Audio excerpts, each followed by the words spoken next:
masula, Robbi zidni ilman warzuqni fahman. Selaku hamba Allah, terputus-putusnya kita panjatkan puji dan puja kepada Allah Subhanahu wa taala atas berkat rahmat, kesempatan dan juga kesehatan sehingga ibu-ibu dapat berkumpul di sini bersama saya dalam rangka diskusi cerita inspirasi pengalaman berusaha. Salawat dan salam tak lupa kita aturkan junjungan Nabi besar kita Nabi Muhammad SAW beserta keluarga, sahabat sampai kepada kita yang setia mengikuti sunnahnya. Yang kami hormati, yang saya cintai, beberapa hari yang lalu saya dikunjungi sama Ibu Henry, Pak Budiman Maliki beserta tim LPMS. Mereka datang makan di warung saya, sekaligus Pak Hafid juga mengundang saya. Ada Ibu Asmi, ada Ibu Kesya, adik Kesya barangkali,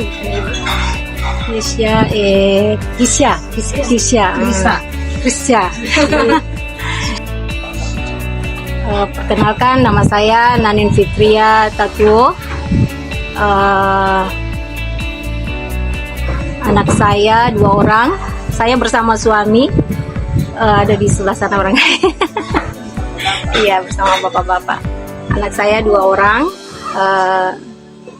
Sekarang anak saya itu bersekolah di Pondok Gontor Tokorondo, dan alhamdulillah sekarang pengabdiannya masih di Tokorondo juga dan sambil kuliah di Stai Poso. Mereka pengabdiannya di Tokorondo. Berawal dari usaha saya berjualan di warung. Sebenarnya saya latar belakang memang keluarga kuliner dari nenek saya. Jadi dari masa ke masa itu kita berjualan, cuman kita gonta-ganti jenis makanan. Terkadang jual makanan, pernah cuma jual, kita ganti lagi makanan, kita ganti lagi jualan kue, kita ganti lagi jualan aneka cemilan kayak keripik, kayak es. Itu sambil berpindah-pindah tempat usaha. Kita ke Moengko jualan, pindah lagi ke Temanya, terakhir di Wonesompe. Di situ awal tahun 1997 saya berjualan ini dulu, binte. Cuma binte saja karena juga saya sudah selesai sekolah dan tidak bisa melanjutkan lagi kuliah, cuma sampai di SMA saja.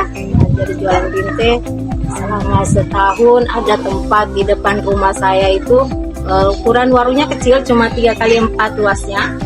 Di situ saya berjualan binte. Nah, alhamdulillah lancar usahanya, lumayan. 1 tahun kemudian saya menikah dengan suami saya.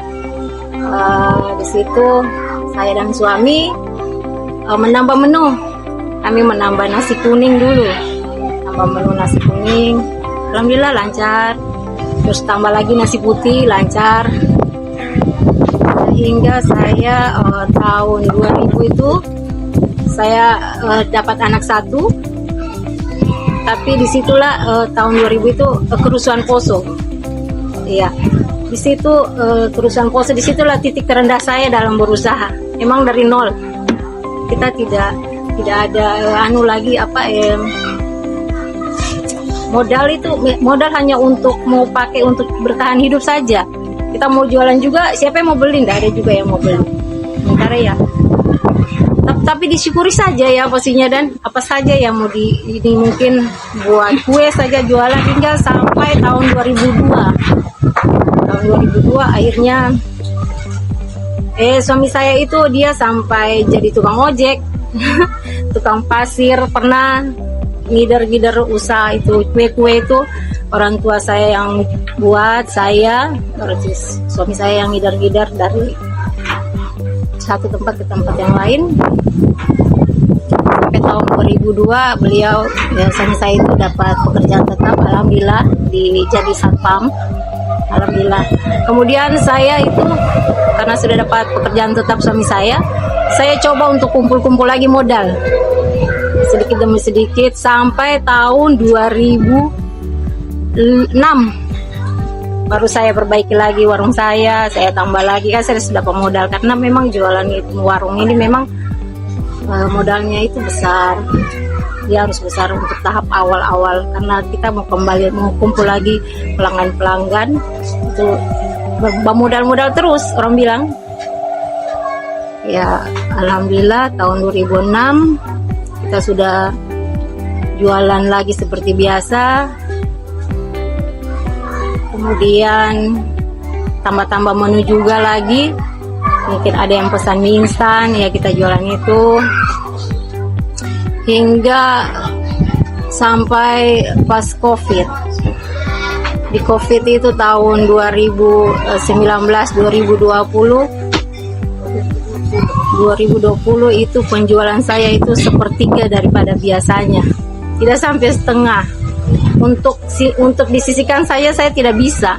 Yang penting saya syukuri, saya bisa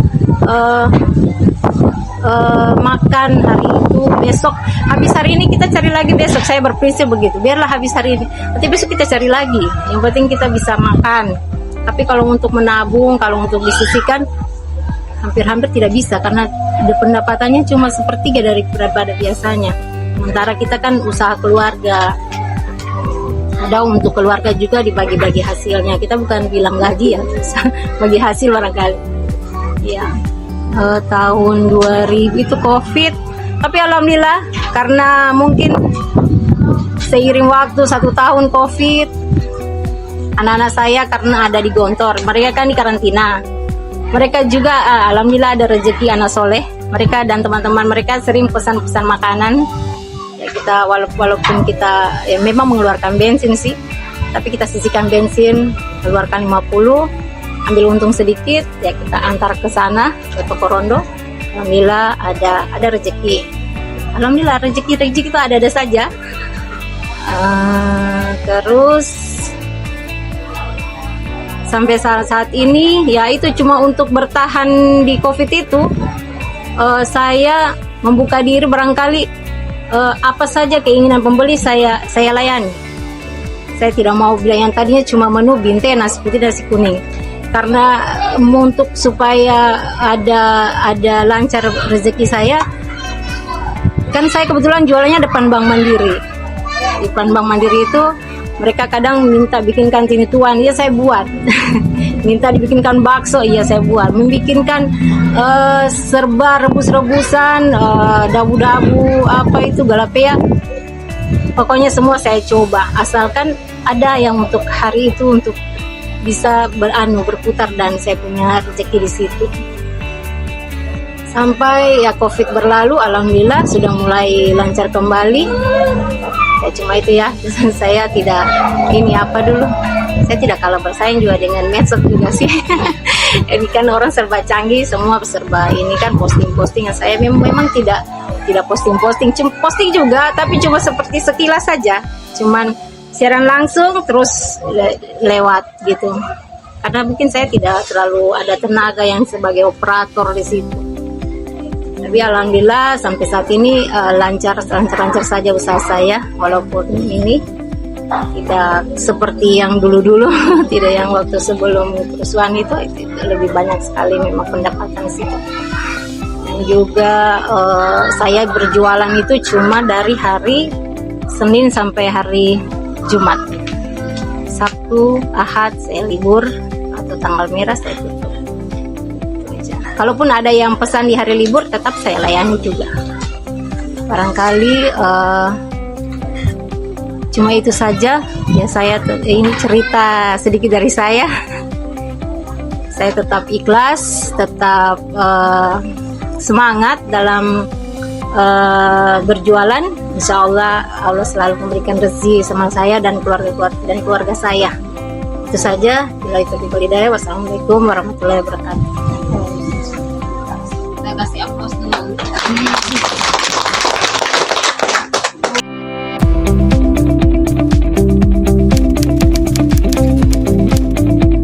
Karyawan saya, suami, sama tukang masak 1, ada yang masak, ada yang 2 itu bagian melayani bersih-bersih 2 orang, Terus yang bagian melayani untuk bungkus-bungkus itu 1 orang. Berarti sudah berapa? 2, 3, 5 orang. Dan sebenarnya itu keluarga sebenarnya. Saya suami. Terus yang masak itu adalah kakak ipar suami kakak saya. Terus yang bagian kemasan itu adik saya laki-laki. Terus yang bersih-bersih itu ponakan. 1 ponakan dari suami, 1 ponakan dari saya. Nah, jadi tapi di situ kita sekeluarga, bukan cuma saya gimana ya, adik saya itu kan bagian kemasan dia, bungkus-bungkus, melayani apa. Tapi saya dan suami saya, walaupun kita pengelolanya, tapi kita juga kadang terjun langsung di situ. Kadang kita juga bersih-bersih, kadang kita cuci piring juga, kadang kita juga yang bikin kopinya, bungkus nasinya. Jadi kita tidak berharap sama 1 orang saja, tidak. Kita yang berbelanja itu suami ke pasar untuk belanja beli bahan basah seperti ikan, sayur. Kemudian kalau adik itu dia di warung saya itu dia jualan minuman dingin sama gorengan, dan di situ tapi dia itu jualannya dia, terus uangnya nanti kita kumpul jadi satu dulu. Nah, nanti sebentar kan sudah sore, dia hitung berapa jualannya yang laku. Jadi gorengannya umpamanya 50, dia taruh di situ. Saya nggak ambil untung. Jadi dibayar itu 50.000. Minumannya begitu, aqua sama susu atau apa yang laku, dia kasih nota, ini yang laku, dan saya keluarkan uang untuk dia, keluarkan juga untuk hak dia kerjanya, dan juga ada bagi hasilnya nanti di sore hari itu langsung dikasih. Pada sore hari itu kita langsung dibagi semuanya sore hari itu. Terus yang bersih-bersih, yang 1 dia bersihnya dari pagi jam 7 sampai sore. Terus yang 1 dia bersihnya malam, sore sampai malam. Kadang kan menata mungkin air minum atau piring-piring atau apa, dia bersih-bersih kembali. Itu aja barangkali keluarga. Dan juga itu adik ya tadi yang laki-laki itu yang jualan gorengan tadi, namanya Om Ali. Dia juga tugasnya juga, bukan tugasnya sih, saya berbelanja di warung. Saya tidak daripada saya belanja ke pasar, ke kios, beli mie, beli kecap, beli garam, saya berbelanja sama dia. Walaupun dia tetap ambil keuntungan dalam setiap item itu, tapi saya berbelanja sama dia. Jadi dia hari itu beli kecap, beli garam, yang kering-kering dia siapkan seperti kertas nasi. Nah, suami saya cuman beli yang di pasar yang basah, dia siapkan yang kering. Jadi kita berjualan di warung seperti itu. Apa ya? Mungkin saya membuka lapangan pekerjaan juga dalam keluarga di situ. Iya. Kalau modal itu tadi ya, dari kerusuhan tadi itu memang habis, kita nol. Tidak ada memang simpanan, karena prosesnya kan habis menikah terus punya anak, itu kan nol, memang tidak ada apa-apa. Tapi kemudian suami saya itu dapat pekerjaan tetap itu tadi itu. Sedikit sama sedikit saya kumpul sampai tahun 2006 itu baru saya mulai usaha lagi, jualan ulang lagi nasi dengan binte. Tapi tetap binte juga tetap saya bawa terus jualan. Warungnya namanya Warung Safira, nama anak saya yang pertama itu namanya Safira. Dia berada di Bonesompe, depan Bank Mandiri.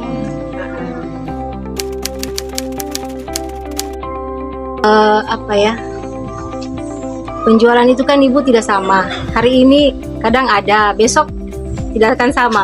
Tapi saya tetap tidak pernah tutup. Saya tetap jualan. Makanya saya tidak pernah mau buat masakan itu sampai banyak, dan saya biar capek, tapi saya ulang-ulang masak. Masak hari ini umpamanya nasi sekian kilo saja. Kalau memang habis hari itu nanti saya masak lagi. Yang penting saya masih ada stok Kemudian saya simpan di kulkas. Saya tidak mau jadi apa ya? Tidak ini sih, tidak mau bazir saya kalau ini. Kenapa saya pilih kuliner?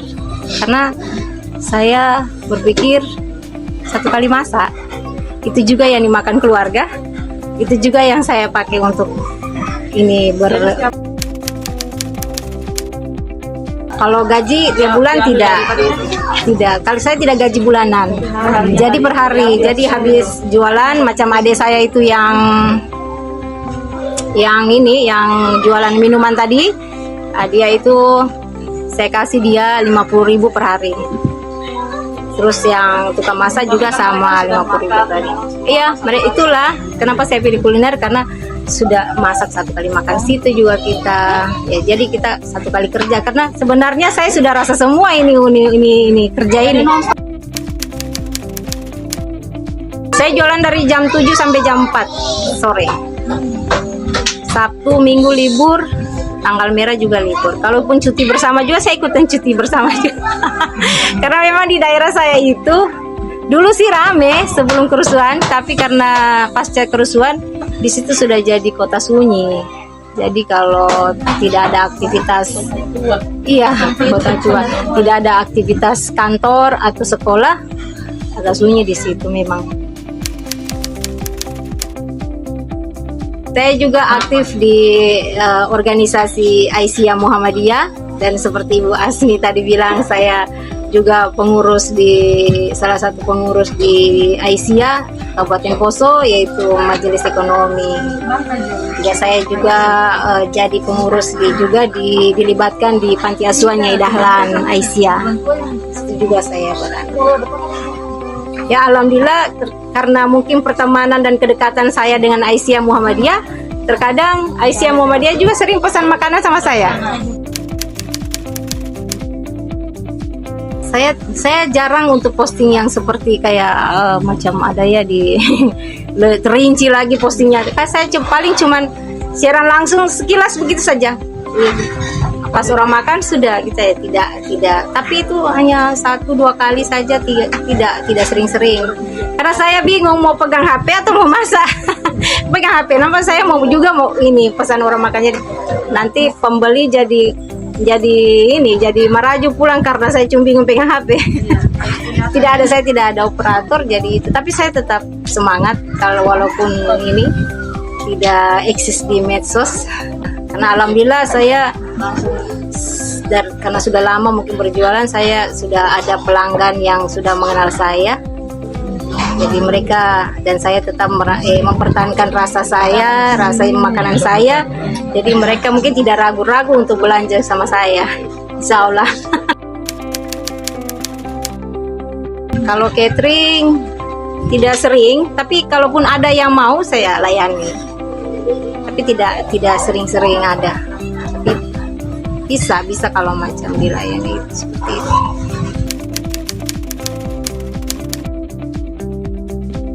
Tidak Ibu, iya itu karena saya pikir adik saya, kita sama-sama mencari saja di situ. Iya, sama-sama saja mencari dan kita saling percaya saja. Dan alhamdulillah iya. Ya, dia tulis mungkin akuanya 5 di situ yang dia pajang, laku 2. Sebentar notanya muncul aqua laku 2 sama gorengan ini sekian, baik. Jadi dia minta uangnya, saya kasih. Nah, saya sangat percaya sekali dan sama anggota karyawan-karyawan sebenarnya bukan karyawan sih, anggota keluarga saya. Kadang-kala biasa saya macam ini, saya tinggalkan warung, saya dia yang kelola bersama kemenakan di sana, tinggalkan sana. Tempat jualan tetap. Iya, kebetulan itu tempat keluarga. Dan tapi walaupun itu tempat keluarga, tapi saya harus sisihkan sedikit keuntungan untuk pemeliharaan aset. Kadang-kala kan kita satu tahun mungkin ada yang mau diganti, mungkin pengecekannya atau alat-alat makannya mungkin yang mau diganti, tetap saya sisihkan sedikit. Karena kalau mau kumpul satu kali, saya kadang-kadang sulit mau cari uang satu kali, jadi kumpul sedikit. Kalau menu utama tetap yaitu nasi kuning, nasi putih, sama bingkai. kalaupun mereka pengen yang lain ya boleh. Kadang-kala ada yang minta nasi goreng, tapi saya buatkan juga nasi goreng. Ya, tetap saya layani karena saya apa ya, saya berpikir orang datang makan saya itu mungkin karena dia lapar atau apa tuh, jadi saya layaninya dengan ikhlas saja, ikhlas mau melayani mereka. Pas saja orang menginginkan minta ikan patomo rica di, itulah makanya saya suka jualan kuliner karena rica, tomat, bawang itu kan selalu ada di.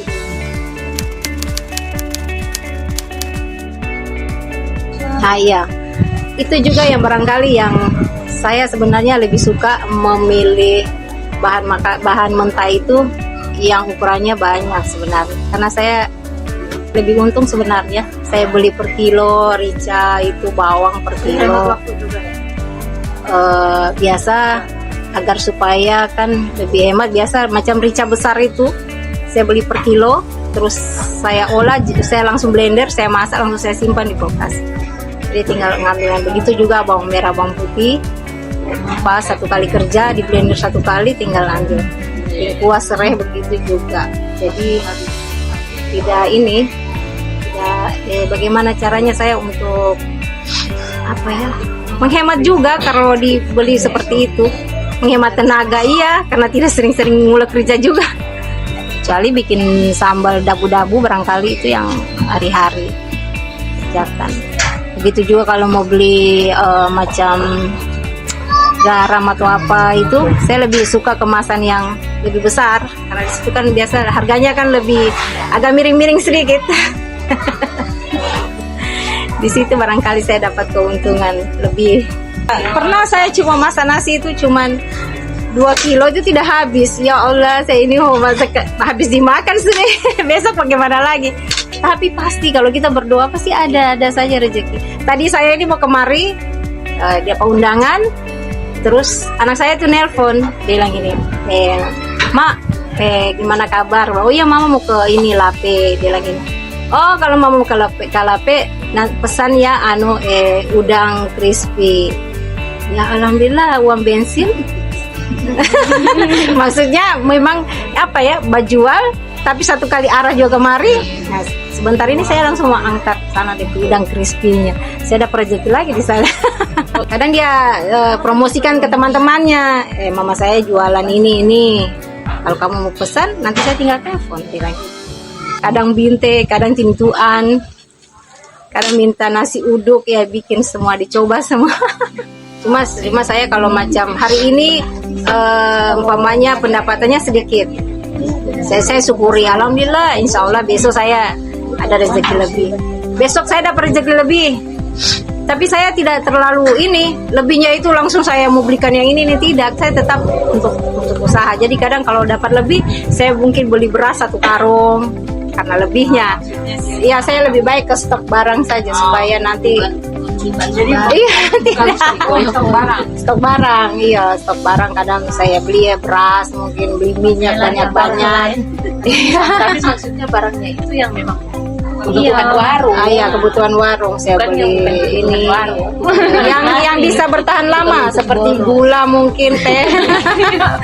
Gula. Kan saya juga jualan minuman kopi, teh, ada susu. Tapi itu karena ada yang jualan, saya tidak terlalu ganggu dengan itu. Saya lebih ke ini saja yang bahan mentah. Ikan biasa saya drop. Kadang ikan saya juga jualan ini, nasi kuning daging sapi. Saya drop kalau ada uang lebih laku, ada pendapatan lebih, saya dropnya daging. Karena daging itu modalnya besar, 130 kan sampai itu. Saya drop daging di kulkas sampai berapa, sesuai dengan uang yang saya bikin lebih. Yang penting saya sisihkan dulu untuk belanja untuk besok, sisanya saya belikan dulu. Dan saya tidak suka belanja barang cicilan. Karena kalau barang cicilan itu kadang harganya lebih 2 kali. Saya tidak belanja itu. Kalau ada juga yang mentawari cicilan beras atau saya, karena disitulah keuntungan saya kalau memang mau dicicil lagi. Malah saya dapat untung lebih kalau saya beli beras 1 karung. Kalau ecer 13.000. Kalau 1 karung dia 500 berapa ya kemarin kasih saya. Lumayan sih. Masih bisa bayarkan listrik.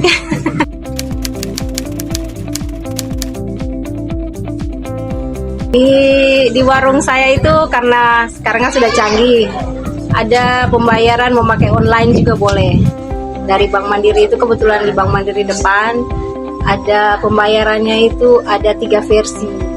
Yang satu pakai kris. Kris itu bayarnya itu mau berapa saja, ada paling sedikit 1.000 boleh sampai sebanyaknya juga boleh di kris, dipakai barcode, dia tinggal di scan begini saja, dibayar.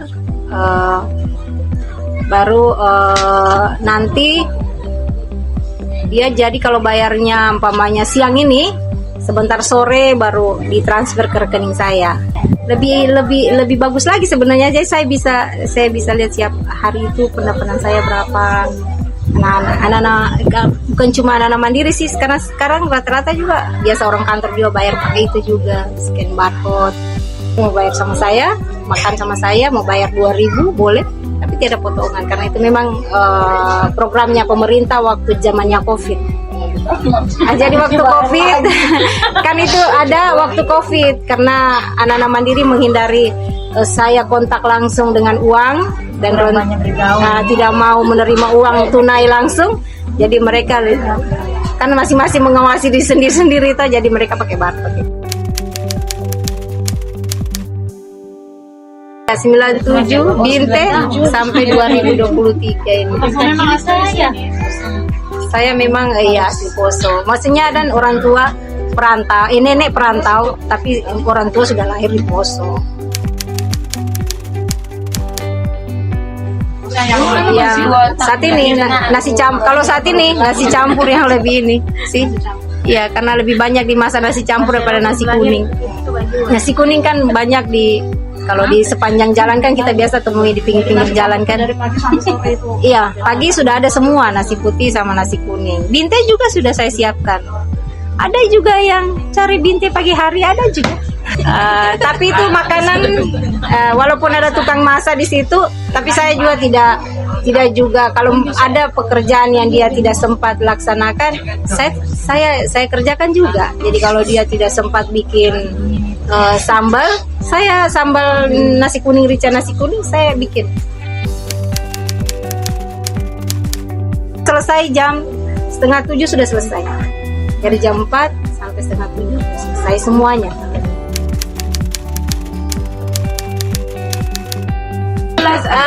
Kenapa saya suka pilih warung? Karena saya pingin bebas.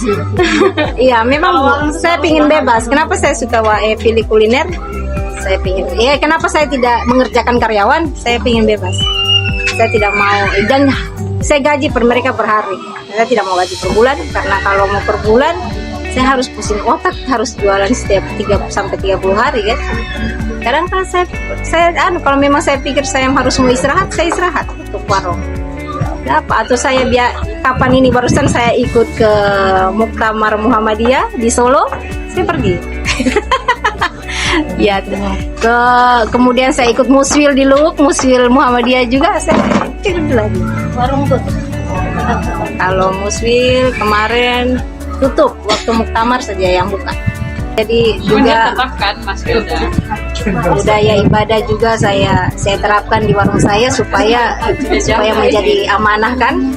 Jadi bulan puasa saya tutup 1 bulan, tenda jualan.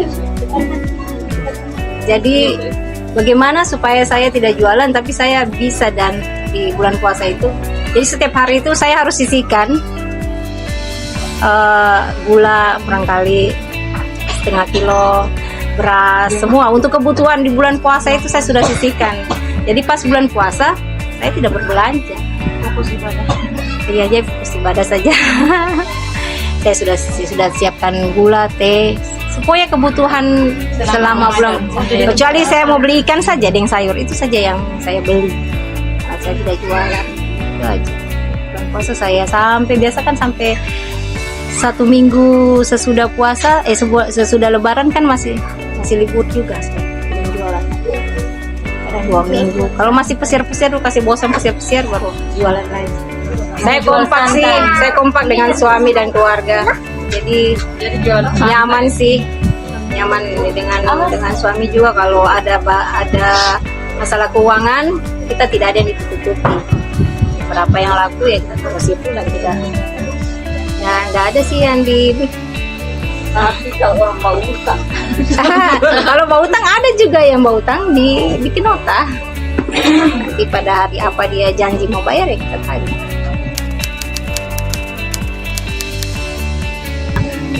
Pembagian hasil langsung bagi tidak ada karena tidak banyak juga yang dibeli. Jadi sore itu ini untuk adik ponakan ya sudah, terus ini untuk belanja langsung kasih juga sama suami, ini untuk belanja besok pagi hari. Kalau ada DP sisa ya sudah, itu yang disisihkan, disimpan untuk keperluan kadang yang mendadak, mungkin ada suka atau duka atau apa, perbaikan pemeliharaan aset, beli peralatan makan, itu saja.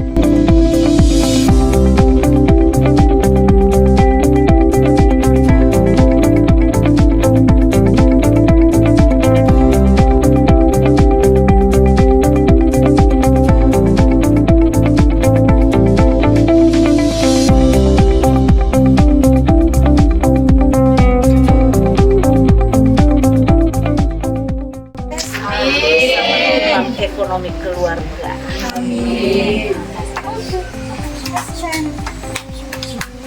Tepuk tangan.